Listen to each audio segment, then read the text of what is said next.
Golden State Warrior bergaya main seperti yang dilakukan Stephen Curry oleh Klay Thompson itu timnya atau dia? Ayo. Nah, ini pertanyaan bagus nih, cocok S2 nih, S2 di San Francisco nih.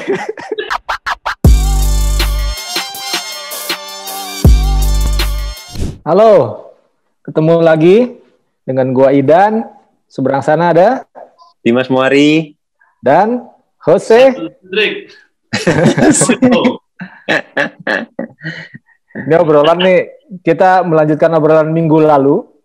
Minggu lalu tuh kita ngebahas tentang tiga pemain yang selalu jadi perdebatan bahwa mereka adalah GOAT, greatest of all time gitu. Tapi setelah episode itu kita ngobrol. Tapi jangan-jangan ada pemain lain gitu. Ada pemain lain di masa lalu yang sebenarnya juga layak untuk dapat gelar itu. Lalu kemudian nanti di akhir-akhir kita juga akan ngebahas sedikit tentang siapa pemain era sekarang atau beberapa tahun yang lalu yang punya potensi juga untuk dibicarakan sebagai GOAT gitu di tahun ke depan. Yang lampau, Mas. Menurut lu, kalau lu ingat-ingat lagi, siapa pemain hebat yang seharusnya layak untuk diperdebatkan, diperbincangkan sebagai GOAT? Siapa, Mas? Gue sih, ya pemain favorit gue. Gue itu bukan salah satu, memang itu yang gue favoritin sih. Siapa? Showtime. Magic. Orlando Magic. Bukan ya. Magic Johnson. Gue sampai punya komiknya, boy. Oh, ada komiknya? Ada dulu, punya gue. Tapi sekarang hilang, sayang banget. Masih kecil tuh gue tuh SMP kayaknya. Magic Johnson lah, itu perlu perdebatkan itu. 5 kali juara. Kenapa Magic? Showtime, oke ya. Pertama yang pasti, yang gue suka adalah postur setinggi itu, dia main point guard. Terus permainannya juga indah, makanya dibilang Showtime kan, punya gaya passing yang kalau zaman dulu ada lagi namanya siapa ya? Pistol Pit ya. Ya. Iya, Pistol Pit ya Mas ya. Nah, tapi ini lebih entertain kalau gue sukanya entertain ya. Terus Skyhook, zaman itu Skyhook luar biasa kan, diidam-idamkan semua orang pemain NBA saat itu. Kalau lu bisa Skyhook buat poin tuh susah diblok kan. Ya sama ya itu, kalau karena gue main di posisi point guard juga ya kali ya. Gue senengnya zaman itu ya Magic Johnson. Magic Early Johnson ya namanya. Irvin Johnson tuh. Ya. Irvin, Magic Irvin Johnson. Tambahan dikit, Magic Johnson itu 5 kali juara. 5 kali juara, yes. Di minggu lalu kita ngomongin adalah juara mah nggak usah walaupun ya ada sedikit karena dia hebat jadi dia juara gitu. 3 kali MVP, terus 3 kali MVP final.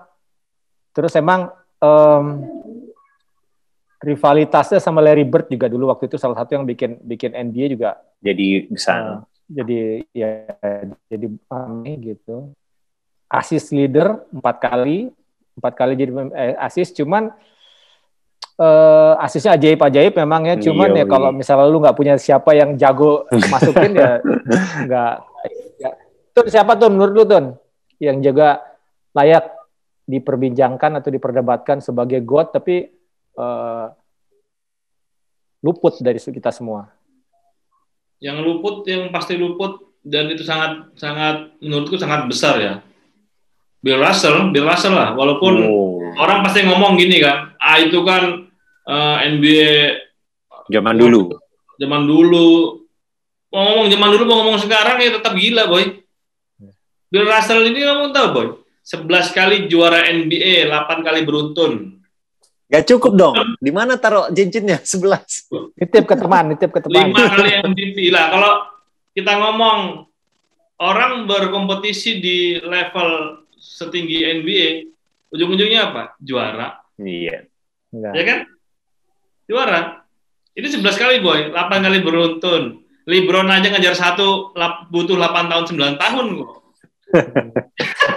Betul. Memang ya klasik sih alasannya orang-orang. Itu kan era kuno, bukan basket modern segala macam. Nah, zaman dulu kan semua kemampuannya bisa segitu aja. Iya.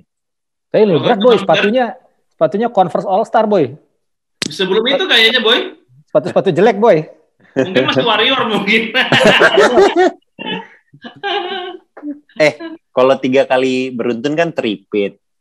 Kalau 11 kali beruntun namanya apa? Tulis di kolom komentar ya, saya pengen tahu. Iya. Catur pit apa? 8 salah. 8 Windu-pit. beruntun.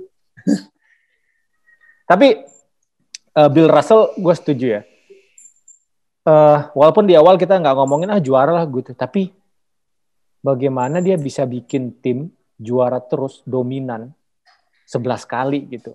Dan postur dia, yang kita sesalkan memang kita nggak punya dokumentasi Iya sih. sepadat sekarang ya. Jadi kita bisa lihat sehebat apa gitu Bill Russell dulu gitu. Jadi emang kalau baca cerita-ceritanya tentang Bill, bodinya kurang lebih seperti LeBron, tapi dominan gitu. Offense, defense, terus memang kita nggak punya banyak tahu bahwa sehebat apa gitu lawan-lawannya saat itu gitu. Tapi kita mau menyampingkan 11 cincin juara itu juga 11 gitu. Gimana gitu ya. Jadi boy, aku perlu jelaskan di sini. Jelasin boy. Jadi Bill Russell ini adalah LeBron James di zaman itu. Oke. Bill Russell adalah LeBron James di zaman itu. Karena memang waktu dia bukan termasuk, dia yang mereformasi gaya bermain basket. Okay. Dia yang melakukan blok, sering banget dia. Rebound. Dia itu statistiknya gila loh. Iya. Yeah. Blok rebound, blok itu tinggi banget itu. Sama poinnya. Double terus itu. Iya. Yang lebih menarik juga adalah setengah atau 50% dari teman-temannya selama di Celtics itu jadi Hall of Famer. Wow. Iya boy. Gila ya. Iya. Ada lagi lu dong boy. Lu dulu. Oh gua. Iya. Itu masih Giannis. Enggak, nanti. Giannis yang dulu dong. Yang kita kelewatan. Larry Bird ya. Larry. Iya, Larry Bird, terus Isiah Thomas. Larry Bird itu apa ya? Membuktikan bahwa sebenarnya buat gue selalu bilang genetis, ras tuh nggak ngefek gitu. Nanti kan dia orang putih, tapi gue selalu menyenangkan lihat orang putih bisa dominan gitu. Bisa dominan. Sekarang kan semakin sedikit orang putih yang jago gitu, yang jago dan tengil. Larry Bird tuh tengil. Tengil. Itu rajanya berantem nih. Apa? Itu berantem gitu. Rajanya berantem dia. Apa? Rajanya berantem dia. Rajanya berantem. Iya. Dia juara NBA 3 kali MVP juga beruntun, final MVP 2 kali gitu. Dan rivalitas dia juga tadi sama Magic itu yang luar biasa. Kalau salah tadi di awal lu punya cerita menarik tentang Larry Bird, tengilnya dia kayak apa, Mas? Iya. Gue inget tuh tahun 1986, sadap. Kayak gue udah lahir aja ya. Gue lihat lah beritanya ya. Kamu lahir tuh, Mas? Iya. Mas, kamu habis lahir masih melihat berita? Sekarang baru di research. Dia di semifinal tuh bermain melawan Blazer pakai tangan kiri doang. Karena dia mau kanan. Iya, padahal dia tangan kanan. Dia mau save tangan kanannya buat pertandingan final melawan rivalitasnya, Lakers. Dan yang paling gilanya, itu tuh overtime. Lu bayangin, dia bisa kalah dong harusnya gitu loh. Yeah. Tapi dia nggak peduli. Iya, dia tetap pakai tangan kiri. Yeah. Tangan kanan gue tuh buat Lakers, kata dia. Gitulah istilahnya ya. Karena dia mau bertanding melawan Lakers di final. Jadi hebatnya habis itu menang gak ya lawan Lakers ya? Iya ya, tahun itu ya. Iya. Nah, terus kemudian kalau yang satunya lagi tadi gue bilang Isiah Thomas. Isiah Thomas itu juga nggak banyak yang ngomongin. Isiah Thomas itu salah satu pemain yang ngalahin pemain-pemain di era keemasan.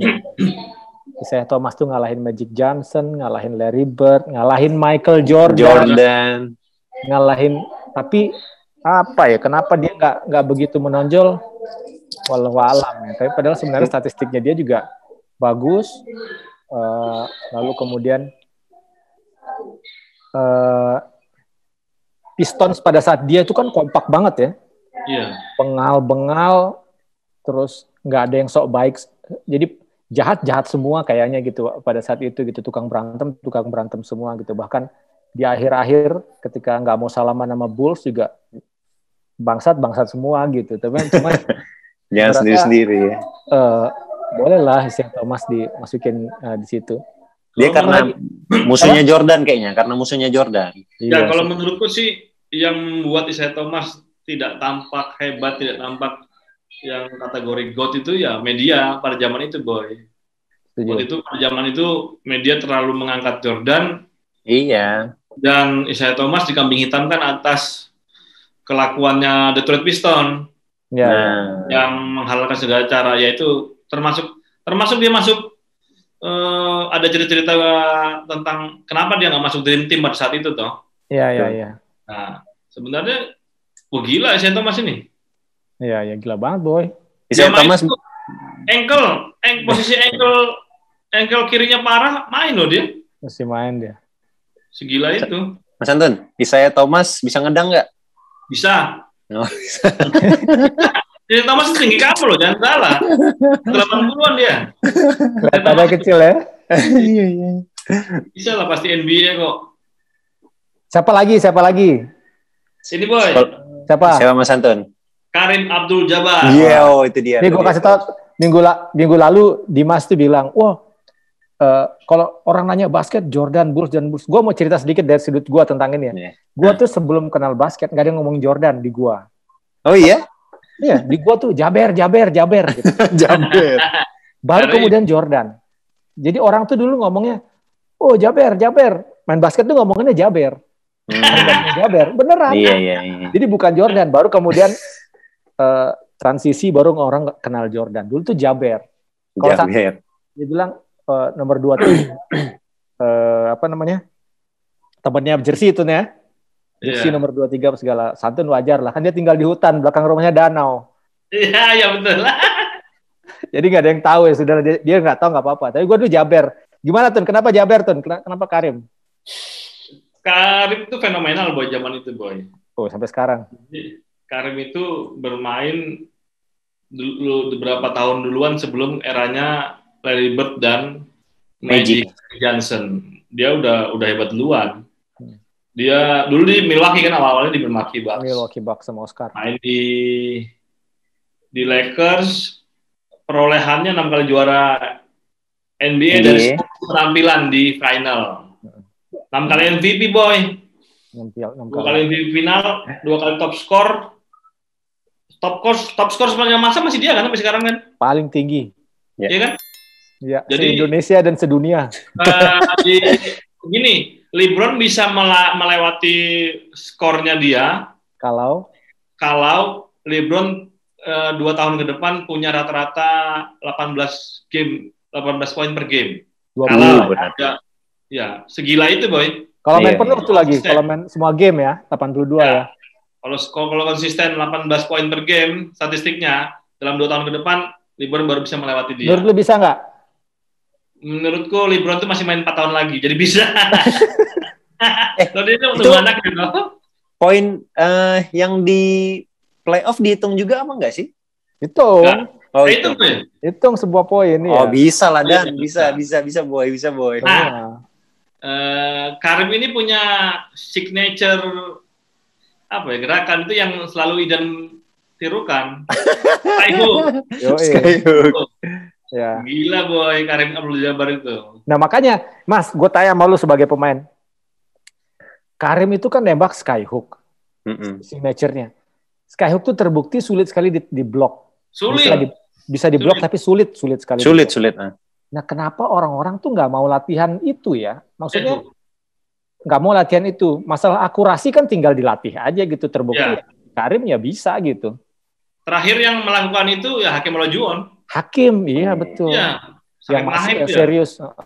Kenapa ya Mas ya? Sekarang tuh namanya apa ya? runner layup boy, lebih modernnya. Apa floater kan? Iya, itu floater floater kan nih. gini. Ini yang biasa dilakukan. Aduh, ngomongin orang ini males sih sebenarnya gue. Siapa? Ini yang biasa dilakukan Ben Simmons. Oh, Ben Simmons. Ben Kemon. Iya. Jadi dia tuh sambil lari karena lompatnya tinggi boy, bolanya didatarin doang masukinnya gitu loh. Kalau skyhook kan bolanya lambung. Iya, lambungnya betul, naik ke atas. Iya, kalau orang sekarang melakukan itu, tapi bolanya tuh datar karena mereka udah tinggi. Tapi karena sambil lari, power jadi tinggal dilempar. Dilakukan, cuma skyhook sampai sekarang memang jarang banget. Malah nggak ada bisa kita bilang kan. Ada. Iya. Ya, betul. Dan jarak itu sangat efektif sebenarnya. Iya, Betul. dan agak jauh yang lebih keren dari Karim tuh agak jauh. Jadi dia pertama tangannya udah beginilah. Dekat free throw ya. Boy, Karim itu pernah 3 point, boy pakai skyhook. Nah, makanya. Pernah dia. Iya, sekarang memang nggak tahu ya, emang disuruh gara-gara Stephen Curry kali boy. Dan Karim itu punya ciri khas juga boy. Apa itu? Apa boy? Ini Kacamatanya. Oh ini. Kacamatanya ya. Kacamatanya dia. Gue ada fact lagi tentang Karim. Apa? Tahu nggak pernah ke Indonesia? Oh pernah. Tahu. Di mana? Di streetball, streetball. Adidas streetball. Ya kan? Iya. Adidas streetball. Di Senayan. Gue punya dulu. Gue punya dikasih sepupu yang di Jakarta. Tanda tangannya. Sekarang hilang ya. Ah, bego. Aduh. Terus yang gue paling inget ya dia di acara itu. Gue kan nonton itu kayak disiarin kayak di mana. Yeah. Si Karim tuh ditonton orang ambil duduk-duduk biasa aja kan. Terus di Karim ngomong gini, ayo ada penonton yang bisa ngedang, gue kasih hadiah. Penonton pakai celana panjang, pakai sepatu biasa, nyampe loh mega kering, cuma nggak masuk gitu loh. Wah, kalau itu aku juga bisa kalau mega kering. Makanya kan aku pernah ngomongin mas dulu di episode berapa lupa, gue bilang perbedaan pemain zaman dulu sama sekarang. Zaman dulu tuh banyak banget yang lompatnya tinggi-tinggi. Iya. Itu gue inget banget tuh Karim ke Indonesia dengan dia ngajarin skyhook boy. Ngajarinnya skyhook. Gue inget kok. Mungkin karena memori kita kuat sekali sama masa kecil ya. Jadi dulu tuh Karim Abdul Jabbar pernah ke Indonesia. Magic Johnson pernah ke Indonesia. Kalau lu ingat dulu Terrell Brandon namanya. Itu Adidas tuh semua tuh. Terrell Brandon, Magic Johnson. Magic Johnson. Sama Terrell Brandon yang ketiga yang gue inget pernah datang. Sama Hakim Olajuwon. Wow. Hakim Olajuwon. Bahkan Hakim Olajuwon bikin iklan Coca-Cola di Indonesia. Oh iya betul. Nah, oh iya pernah ya. Coca-Cola di Indonesia ya. Itu. Nah itu boy, Hakim kira-kira seharusnya masuk kategori GOAT enggak? Benar juga loh. Bisa sih. Bisa masuk loh. Benar. Ya Hakim boy. Hakim kalau itu fenomenal itu sebenarnya. Big man yang lincah ya. Loh. Iya. Yang latih footworknya Kobe berguru sama Hakim Olajuwon. Semua boy, semua LeBron, Kobe apa semua belajarnya sama itu. Waktu itu mas, gue tuh sempat mau ngundang dia karena mahal jadi nggak jadi ke Indonesia. Beneran buat ngelatih, memang kan bagus banget gitu loh. Buat gue ngadain camp soalnya di Surabaya biasanya. Ya. Karim ya. Dan Karim waktu jaya-jayanya, lu ada sekilas mirip bodinya kayak Kevin Durant nggak? Lebih besar ini mah, lebih lebar. Lebih lebar ya. Karim itu big man. Berapa? 72 deh boy ya. Karim itu kalau nggak salah 72 deh. Iya. Lebar big man. Yang 100 poin kira-kira boleh nggak di ini? Cuma memang videonya dikit ya, kita ngelihat dia main dulu. Lama tuh masalahnya dokumentasinya nggak banyak ya, jadi kita mau bandinginnya gimana. Tapi Wilt gimana? Wilt Chamberlain? Iya, God lah. Kalau gue sih God sih. Boleh masuk God ya. Iyalah. 100 poin loh, walaupun ada yang bilang. Di game 100 poin itu, gue mau nanya sih. Kita nggak tahu ya, lawannya tuh hebat nggak sih? Katanya biasa aja katanya, tapi nggak tahu sebiasa banget NBA ya.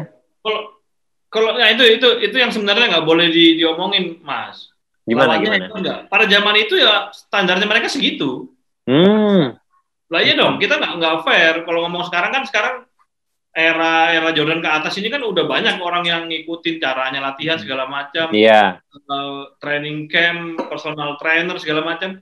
Zaman itu ya udah paling hebat segitu standarnya. Karena kan setiap tahun basket ini kan berkembang. Kalau ada pertanyaan gitu sebenarnya itu nggak boleh ditanya. Iya. Lawanin. Iya, waktu itu ya segitu. Iya. Ya segitu semua mainnya. Ya. Karena Bener. Ya itu seperti yang minggu lalu gue bilang di akhir ya, Jordan bilang ya beda-beda gitu.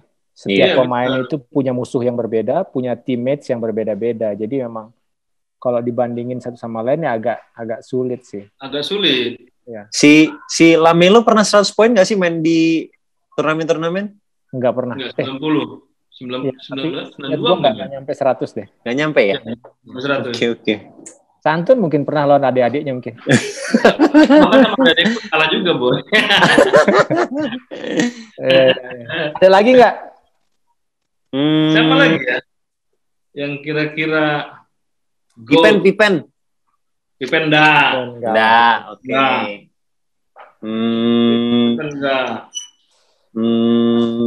Gini deh. Kita mulai ke yang selanjutnya aja. Oke, boleh. Tunggu. Ya. Logonya NBA enggak? Enggak.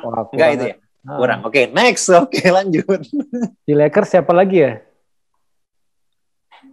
Siapa? James Worthy? Enggak sih. Enggak. Udah dan. Lanjut, Boy. Ini aja. Yang sekarang. Oke, sekarang. Kan kita nggak tahu nih. 10 tahun lagi, 20 tahun lagi akan seperti apa karir pemain yang saat ini sedang berjalan gitu. Sudah jalan 2 tahun, 3 tahun, 5 tahun. Ke depan akan seperti apa? Bisa jadi ada rekor-rekor lain yang pecah misalnya gitu. Misalnya ternyata juaranya bisa 5 kali, 6 kali juga. Beruntun ya? Entah beruntun, entah nggak beruntun gitu. Kira-kira siapa pemain zaman sekarang yang nanti 10 tahun lagi, 20 tahun lagi, wah ini nih GOAT nih. Siapa tuh? Apa ya? Luka pastinya, Luka Doncic. Luka Doncic. Kenapa Luka, Boy? Ya Luka dari sekarang udah kelihatan sih. Wah, sekarang apa? Orang dia main vape. Iya, dia. Ya itu menunjukkan gue kan. Aku tuh sisa. Oh, sisa. Yang lainnya santai aja, tapi tetap jago. Yang lain latihan, gua mah santai ya. Iyalah. Luka masih rookie, LeBron sudah dikocar kacir sama dia kok di blok. Iya. Dan catatan statistiknya juga mendukung ya. Dukung.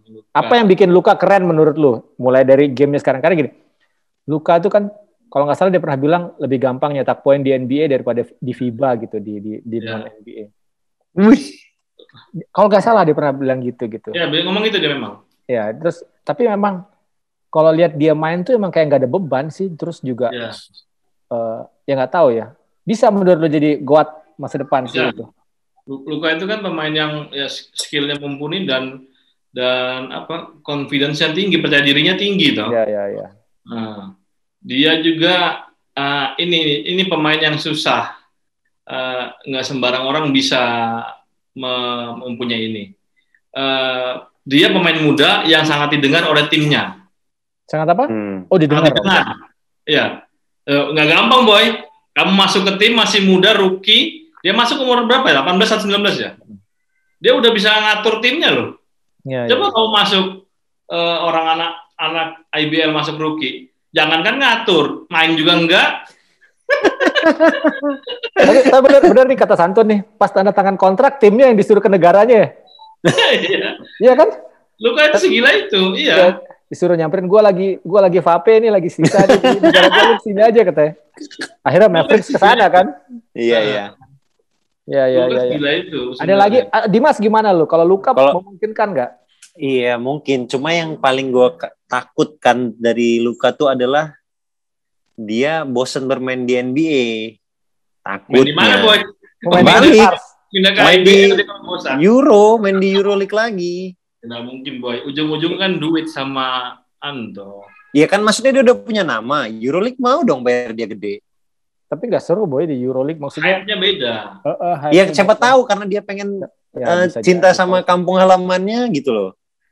Takutnya itu yang gue takut. Kalau bisa jadi GOAT, bisa banget. Yang gue takutkan setelah kita mau jadiin dia GOAT, dia udah nggak mau main di NBA, dia masih main tapi di Euroleague. Itu yang gue takutkan sih. Kalau kehebatannya sih emang. Kalau dia udah selesai, misalnya udah pencapaiannya udah luar biasa, terus kemudian dia balik ke Euroleague atau dia main di ABL sih nggak apa-apa sih kalau Nggak apa-apa, kayak Gasol ya. Loh, boy, Stephen Curry itu Nah, pun di awal karirnya dia masih disuruh bawa tas loh. Curry, Iya. Stephen Curry ya, oke. Suruh Monta Ellis juga bawa tas kemana-mana. Luka mana bawa tas boy, dia ngatur timnya. Stephen Curry boy. Loh, itu kejadian sama Jordan toh? Iya. Jordan di awal karirnya udah ngatur, sudah dominan dia di timnya. Jordan itu di awal karirnya. LeBron pun begitu, Kobe enggak. Kobe masih cadangan, cuma mukanya belagu. Kobe mukanya belagu. Ini Iya. ngomong fakta. Iya. Mukanya belagu memang, cuman dia tunjukkan dengan effortnya, kerja kerasnya toh. Tapi ya nggak tahu gue, seperti gue bilang di minggu lalu, dia tuh belagu setelah pakai nomor 24, pas 8 dia nggak sebegitu belagu. 8 belagu boy, belagu dia. 8 tuh mungkin belagu ya, tapi gue nggak lihat pas nomor 8 tuh kayak masih ada humble-nya. Pas diam aja ya gitu ya. Masih masih sopan. Cuman nomor 24 tuh. Aku menurutku belagunya itu ya nggak ada masalah. Didukung dengan prestasinya. Prestasi. Nah kalau muka belagu nggak bisa jadi apa-apaan percuma boy. Iya. Iya kan boy? Iya. Tapi tadi balik lagi yang Stephen Curry menurut lu bisa jadi GOAT nggak? Bisa. Kalau gue sangat bisa. Sangat bisa. Sangat bisa. Kenapa? Prestasi,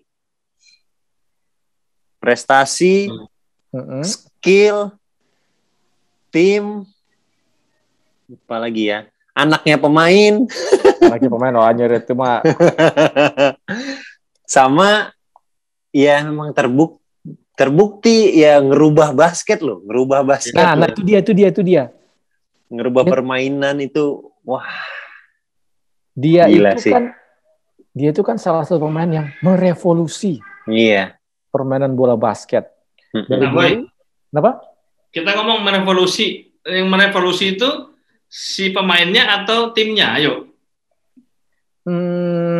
Kalau Jordan kan memang dia yang bermain gaya begitu. Iya. Tapi kalau yang menginginkan Golden State Warrior bergaya main seperti yang dilakukan Stephen Curry oleh Klay Thompson itu timnya atau dia? Ayo. Nah, ini pertanyaan bagus nih, cocok S2 di San Francisco nih. Menurut gua timnya, cuman aktornya utamanya adalah dia, Stephen Curry. Benar. Jadi memang timnya yang setelah ngutak-ngatik rumus apa segala, eksploitasi 3 point. Siapa yang 3 point? Diaplikasikan oleh Stephen Curry, Klay Thompson, ternyata efektif ya. Nomor 2 Klay. Dan jalan dan juara 3 kali. Dan satu hal yang menurut gua ada di Stephen Curry, tapi kita belum ngelihat atau mungkin tidak akan pernah, tapi dia punya gitu. Kalau dieksploitasi sama dia, bisa juga meledak juga ball handling. Ball handlingnya menurut gue luar biasa loh Stephen Curry. Dia tuh bisa bahkan mungkin sebelum dia hebat karena 3 point-nya, ball handlingnya itu bisa gila. Gayanya berbeda dari Kyrie, berbeda. Tapi dia bisa protect bola tuh dengan sangat baik sampai finishing. Gimana menurut lu, Mas? Ya, kalau NBA itu ball handling kalau gue bilang rata-rata memang gila sih ya. Apalagi Stephen Curry, waduh, dribble-nya cepet, bisa drive dengan kekuatan dribble, bukan dengan catch and drive, tapi dengan ISO bisa. Terus ya gue sih masih lebih tertarik shootingnya ya daripada dribble. Mungkin karena lu bilang sebenarnya dari Kyrie dribble-nya mirip. Tapi orang tertarik sama Curry itu apanya gitu loh. Nggak mikir dribble ya, pasti apa? Shootingnya. Lebih tertarik ngelihat Curry itu bukan dribblenya. Tapi secara ball handling segala macam ya. Kalau nggak ada Draymond Green, mungkinnya dia yang bawa bola. Draymond Green nih membuka bawa bola buat apa coba? Tapi gini, kalau misalnya Stephen Curry ini masih bisa diperdebatkan nanti ke depan dia akan jadi GOAT atau enggak. Tapi satu yang menurut gue udah nggak usah diperdebatkan, dia adalah penembak terbaik sepanjang masa, penembak jitu terbaik. Setuju nggak? Sama kayak Santun lah dia. Sama kayak Santun ya. Kalau itu benar boy. Benar itu benar. Sangat benar. terbaik sepanjang masa. Nah, dia ngelewatin Reggie kan, terus lewat. Satu lagi siapa? Ray Ray Allen. Ya udahlah, terbaik udah. Ada lagi nggak pemain saat ini yang potensi jadi GOAT di depan? Giannis Antetokounmpo. Giannis tuh hampir dipastikan masuk, Boy. Hampir dipastikan ya? Hampir dipastikan masuk kategori GOAT. Apa bikin hebat dari Giannis sehingga dia mungkin buat jadi itu nanti? Statistiknya, Boy. Statistiknya betul, oke. Terus dia akan memperoleh gelar juara NBA berkali-kali menurutku ya. Yakin loh? Yakin. Giannis dan pasti kan ada banyak cerita-cerita di luar lapangan juga bagus dia. Giannis tuh kisahnya dia masuk ke ranah basket tuh semiris apa itu kan. Dramatis kayak film Hollywood ya. Dramatis. Luar biasa itu. Ganti-ganti sepatu sama saudara. Iya. Itu keren lah, Boy. Dia hampir di awal karirnya karena hampir balik dengan ke EuroLeague ke negaranya. Gara-gara keluarga nggak bisa masuk ke Amerika tuh. Jualan barang-barang di pinggir jalan. Sama spiritnya, Boy. Iya. Giannis itu memang menurutku ya mirip-mirip sudah ya GOAT yang lainnya, Kobe, Jordan, LeBron. Ada pelatihnya dia ngomong, asisten coachnya nggak salah waktu awal karirnya, lihat itu si siapa Batum, Boy. Nick Batum. Nick Batum. Kalau giat berlatih nanti bakal bisa seperti dia. Langsung Giannis ngeliatin asisten pelatihnya. Hah? Kalau cuma seperti Nick Batum, aku kembali aja ke EuroLeague. Dia nggak mau diremehkan. Oh, dia bilang gitu. Aku nggak mau cuma seperti itu. Itu menurutku mental luar biasa. Boy. Giannis. Iya. Tapi kalau lihat statistik ya, kalau lihat statistiknya Giannis, apalagi musim lalu tuh dia 30 poin per game, terus kemudian sebelum-sebelumnya di angka-angka 20 atas, bisa maksudnya cukup meyakinkan ya, karena jalan yang sudah dilewatin sama Giannis sampai saat ini itu kurang lebih jalan yang sama yang dilewatin sama yang sudah kita omongin. Entah itu Jordan, Kobe, LeBron, mirip-mirip aja, Boy. Mirip-mirip aja. Jadi tinggal nanti kita nunggu ujungnya aja. Apakah si Giannis ini bisa berujung pada tempat yang juga dekat-dekat aja sama nama-nama yang sudah kita omongin selama ini. Gitu. Ada lagi nggak? Apa? Siapa lagi, Mas? Ya, Mas. Yang kira-kira baru yang berpotensi menjadi GOAT. Jagoanmu tuh Lamelo. Kalau itu ya pasti. Pasti dari Hong Kong. Kalau itu pasti gimana sih? Nggak setuju gue. Kenapa nggak setuju? Belum, masih terlalu dini kayak kita omongin. Loh, ya jelas dong, orang kita kan prediksi ini. GOAT masa depan. Tapi aku sih belum setuju sih, belum ada, gue lihat sih prestasi bawa timnya aja dulu gitu loh. Dia Rookie of the Year ya? Iya, Rookie of the Year, individu. Maksudnya secara timnya belum kelihatan kalau gue Timnya kurang bagus. Waktu kemarin iya, makanya. Terakhir mau masuk playoff gagal, kurang sehat timnya. Tapi masih belum. Potensinya sangat mungkin Lamelo. Dengan ini ya kepercayaan dirinya, ball handlingnya yang bagus, kemampuan passingnya yang luar biasa, membaca permainan di lapangan, vision court-nya itu luar biasa, Boy. Iya. Dia itu ada campuran Jason Kidd-nya, ada campuran Magic Johnson-nya, shooting-nya pun luar biasa. Ini kita ngomong Lamelo yang tidak terlalu dipercaya timnya loh.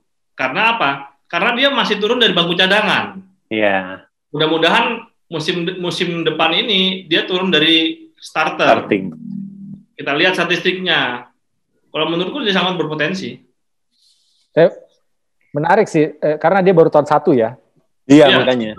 Baru tahun 1, terus poin juga sudah 15 poin per game, lalu kemudian assist 6, terus kita juga lihat highlights-nya luar biasa. Highlights-nya tuh banyak yang ajaib menurut gue. Betul. Passingnya dari ujung ke ujung, Boy. Nah, itu ujung ke ujung juga terus lempar dari bawah sini, boy. bukan begitu gitu. Ngerti nggak? Bukan begitu gitu dalam hati gue. Itu kan sulit sekali, sulit ngukurnya. Sulit, kan? bener. Gimana? Anjir, nih opernya bagaimana gitu. Terus nembaknya juga kan aneh ya, kayaknya aneh. Ya. Formnya kan. Betul. Tapi masuk memang dari SMA udah seperti itu. Jadi iya, udah terbiasa, udah muscle memory. Tapi kalau misalnya Santun sudah dari tahun 1 aja dia Santun udah bisa bilang potensi jadi GOAT-nya ya bisa ya keren sih kalau misalnya kejadian gitu. Maksudnya apalagi sefenomenal itu ya. Setidaknya menurut gua ya, kalaupun dia nggak jadi GOAT, ya sekelas point guard hebat lah, misalnya Gary Payton. Oh iya, Gary Payton. Kan di atas lah Gary Payton tuh. Jason Kidd, Steve Nash Steve Nash ya. Jason Kidd, Steve Nash, terus siapa lagi yang di kelas-kelas itulah. Jadi potensi untuk ke sana. Ada lagi nggak? Kira-kira depan bakal jadi. Aku ada lagi, Boy. Siapa? Jason Tatum. Yang mau jadi GOAT. Kalau ini aku setuju kalau ini. Kenapa? Karena ngeliat permainannya sih kalau aku sih. Permainannya, mentalnya. Dia bisa bawa Atlanta sampai playoff, ngalahin New York dengan penonton yang luar biasa. Dan dia karena revolusi permainan yang kalian bilang, yang udah syuting segala macam, dia punya itu, kemampuan dia ada di situ, dan itu yang bisa bawa dia jadi GOAT nantinya.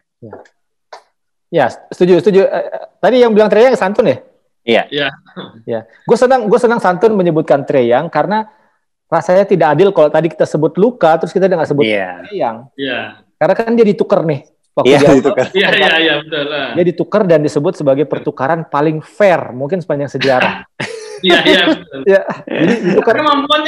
Kemampuannya hampir sepadan. Makanya di fair, boy, sama-sama aja gitu. Jadi Atlanta dapat Trae ya senang, dapat Luka senang gitu, dan statsnya Trae Young sama seperti si Luka tadi dan Giannis di jalur gitu bisa gitu.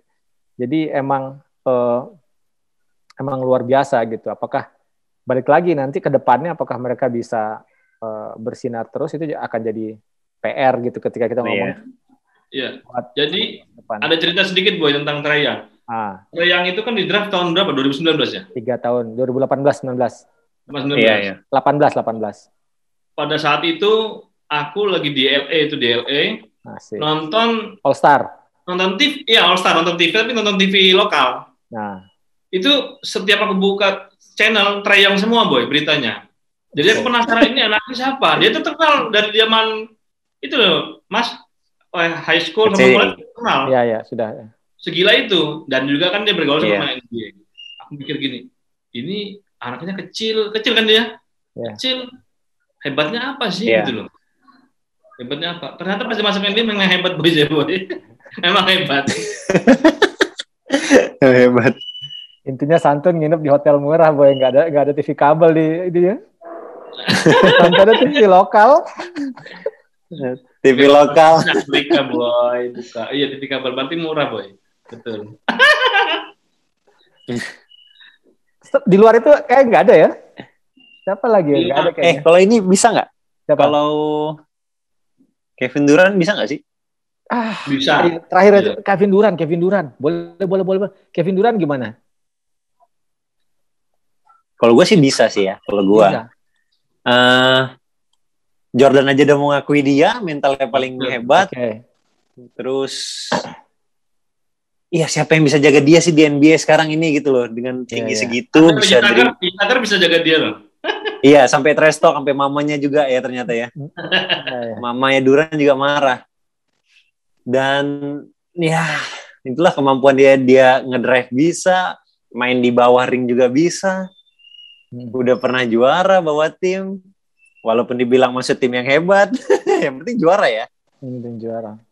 Dan dia udah nunjukin itu saat dia di OKC, udah nunjukin kalau dia pemain hebat, kalau dia pemain yang punya mental yang hebat. Itu tim itu dulu kalau semuanya masih di situ, semuanya masih komplit, nggak ada yang keluar di OKC, itu tim luar biasa loh. Mungkin penduduknya bertambah kali ya nontonin mereka. Iya, Dan gue rasa juga bisa sih, boleh sih kita masukin Kevin Durant ya. Karena apa? Cuman memang yang ngeselin dari era sekarang adalah bagaimana kemudian kita tuh akan bias sama media oleh narasi-narasi yang tercipta tentang pemain itu gitu. Kita boleh bilang sebenarnya nggak apa-apa lah dia pindah dari OKC terus kemudian bikin Warriors tambah kuat.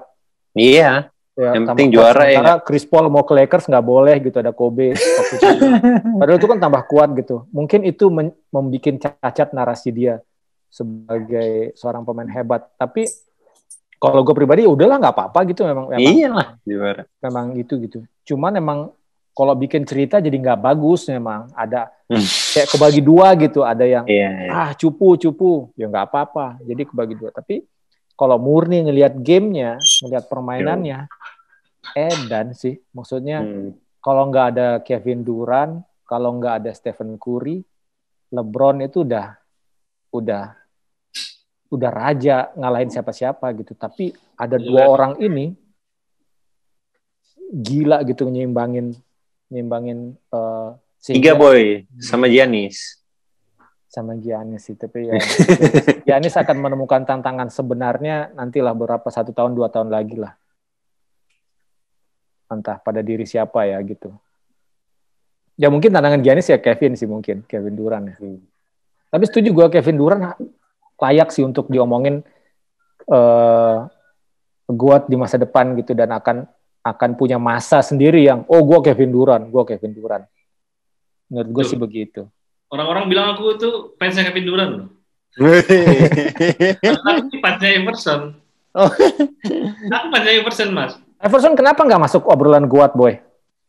Ya karena dia cuma MVP sekali, terus dia nggak pernah bawa timnya juara. Sayangnya itu. Gak ada temannya, boy. Siapa temennya paling jago? Benar, iya. Iguodala, Mutombo, tanggung Betul. McNee. Begitu dia udah dapat timnya yang lumayan, dia malas latihan. Carmelo, iya. Raja Bell dulu temannya. Raja Bell. Carmelo pernah temannya. Pernah. Cuman emang Martin. itu dia, pemain-pemain kayak Iverson itu kasihan nih, maksudnya